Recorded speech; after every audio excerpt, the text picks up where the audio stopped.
there any bovine TB in elephants as well that you have picked up? That's a great question. So we've only found the one case of human TB in the elephant in 2016.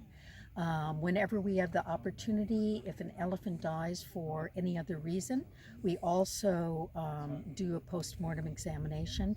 We have picked up one case of bovine tuberculosis in a teenage bull, but it was very, very localized.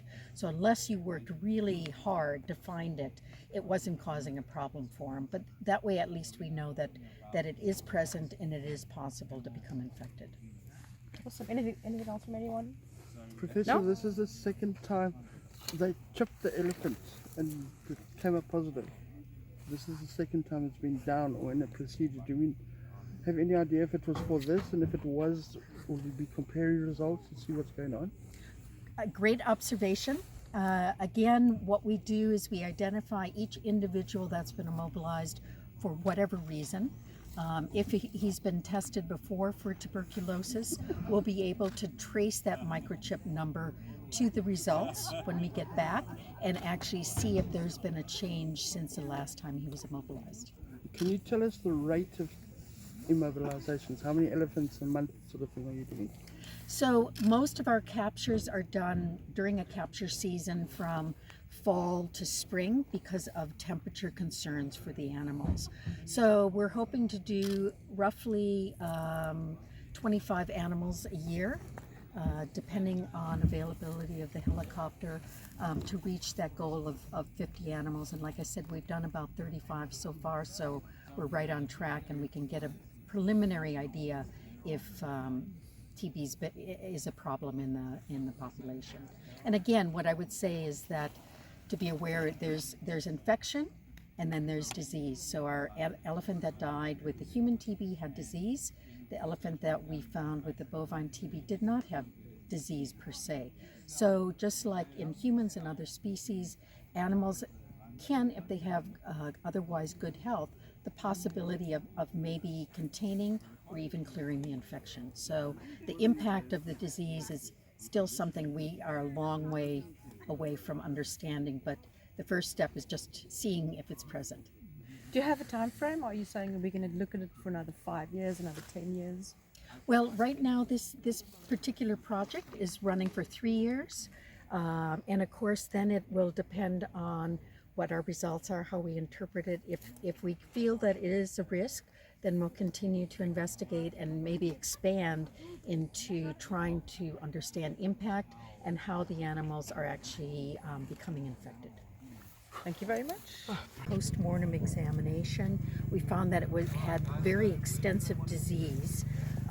Since the park is endemic for bovine tuberculosis, we thought that that's what the cause was, but in fact, when we did the analysis and molecular testing, it turned out to be human TB.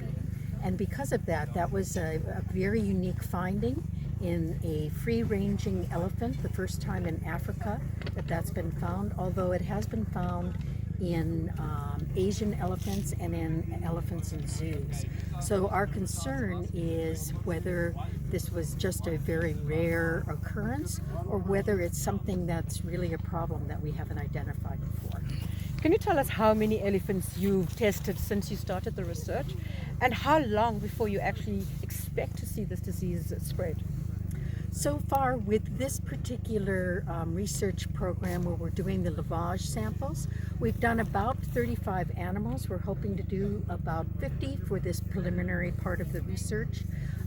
We're targeting primarily older bulls, which seem to be more susceptible, and therefore if it's present, we're hoping to pick it up.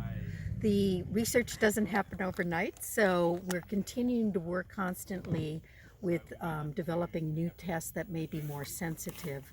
And at this point, we've also got blood tests that suggest that it might be present at very low levels here in the park.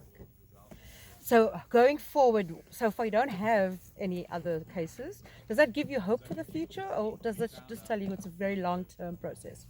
I think a little bit of both. I do have hope that these animals are not getting exposed to human TB very often. If they do, it's oftentimes when they go into tourist areas or possibly staff areas where they might come in contact with contaminated material. Unfortunately, the bovine TB is widespread throughout the park here in the environment, so we really don't know what kind of pressure that is. But I do have hope that the elephants are not going to be put at risk because of this disease.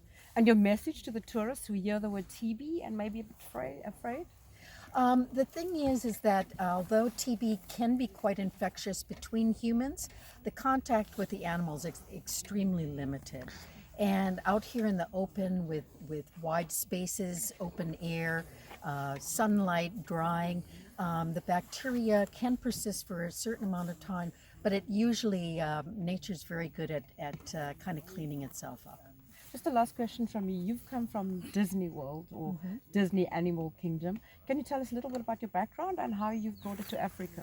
Absolutely. As you can tell by my accent, I'm American, and I was a zoo veterinarian for over 25 years. I have always had an interest in tuberculosis, doing research. I have a PhD in immunology, and because of my interest, it brought me to Kruger, and through the years, eventually I'm now on faculty with Stellenbosch University, the Faculty of Medicine, as the research chair in animal tuberculosis to investigate these problems, because we really aren't aware of how animal TB impacts especially wild animals, and we don't have good tests for it. So that's kind of our objective, is to develop those tools. So you meant human TB? For animal TB. So we're doing developing tools for animal TB. There's been a lot of research on human TB, and we're kind of extrapolating some of those tools and developing novel ways of testing our animals. Just one question from my side. Just in